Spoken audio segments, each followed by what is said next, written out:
Hotel Surekha, Vave Malyan road, Alibag, यशिव तर खाशिव.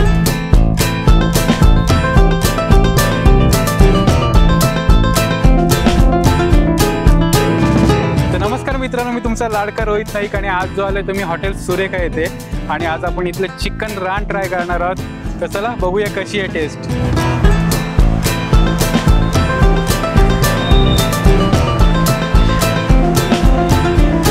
भारी टेस्ट आहे एकदम.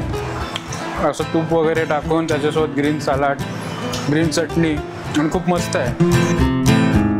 नमस्कार, मी रसिक पाटील, हॉटेल सुरेखाचा सर्वेसर्वा. आणि किती वर्ष झालं आपल्या हॉटेल इथे चालू आहे सध्या?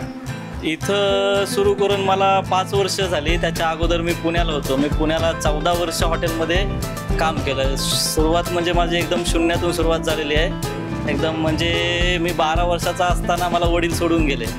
त्याच्यानंतर मी 8वीतून माझं शिक्षण वगैरे काहीच नाही आहे. मी शाळा सोडली 8वीतून, 7वीच केली. 8वीला गेलो आणि तिथून शाळा सोडून दिली आणि डायरेक्ट पुण्याला कामाला गेलो. पुण्याला कामाला गेल्यानंतर हॉटेलमध्ये पहिले मी मोरीमध्ये काम केलं, वेटरमध्ये केलं, हेल्परमध्ये केलं, कॅशरमध्ये केलं, कॅप्टनमध्ये केलं, नंतर मॅनेजरमध्ये केलं. त्याच्यानंतर मग 14 वर्ष मी हॉटेलमध्ये काम केलं. 14 वर्ष केल्यानंतर आता जे पहिलं लॉकडाऊन पडलं तर लॉकडाऊनमध्ये माझं काम केलं. नंतर मी घरी आलो. नंतर मला काहीच काम नव्हतं. काम नसल्यामुळं आणि आलो तेव्हा माझ्या खिशात फक्त 200 रुपये होते. मला हॉटेल व्यवसायाची आवड होती, मग करायचा कसा, पैसे नव्हते माझ्याकडं. तर मग विचार केला, तर बायकोच्या गळ्यातलं मंगळसूत्र होतं ते मी विकलं. त्याचे 70,000 रुपये आले मला. ते 70,000 आले. त्या 70,000मध्येच मी भांडवल म्हणून ते डिपॉझिट दिले. त्यातून 20,000 रुपये, थोडंफार सामान आणलं, भट्टी आणली, इतर त्या उरलेल्या पैशातून मी व्यवसाय छोटासा सुरुवात केला. चायनीज सुरुवात केलं होतं. पण ते चायनीजला एवढा रिस्पॉन्स भेटला, मित्रांनी प्रेम दिलं, सपोर्ट केला, एवढं चालायला लागलं की जागा कमी पडायला लागली. आणि काही कारणास्तव थोड्या दिवसांनी मग मला तिथून जागा खाली करायला लागली. नंतर मग माझ्याकडे पुन्हा एक प्रॉब्लेम आला की आता चालू करायचं कुठं. नाहीतर एक ऑप्शन होतं की परत पुण्याला वेटरचं कामाला जायचं किंवा दुसरं कुठेतरी जागा बघून सुरुवात करायची. तर मग वावे नाकापासून मी थोडा तिकडं अलीकडं दूर आलो. ते एवढ्या लांब कस्टमर येतील कसं, खेडगाव आहे, शेतात आहे, कोण येईल. तरी पण डेअरिंग केली. लोक बोलत होते तिकडं नको टाकू, कामाला जॉबलाच जा. पण मी कोणाचंच ऐकलं नाही. अजून आईच्या काळात माल होती ती पण विकली, लोन काढलं, बाकीची बाईक विकली. असं करून सगळं विकाविक करून पैसे घेतले आणि टोटल मी 50 लाख रुपये लोन केलं. म्हणजे तेवढी माझी ऐपत नव्हती लोन करायची, तरी पण मी केलं. ह्याच्याकडनं घे, त्याच्याकडनं 5 लाख घे, 3 लाख घे, बहिणीकडून घे, असं करून लोन करून मी 50 लाख रुपयाची इथं इन्व्हेस्टमेंट केली. आणि फुल रिस्पॉन्स भेटला मला.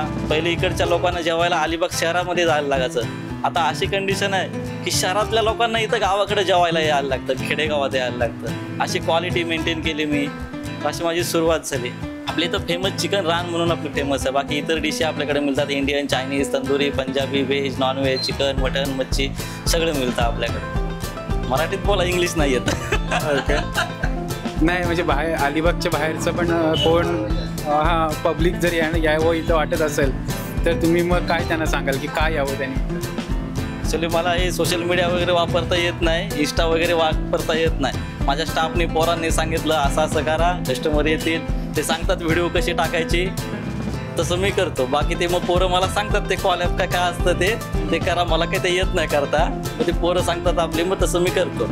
मग त्याच्या याने रील वगैरे बघून लोक येतात.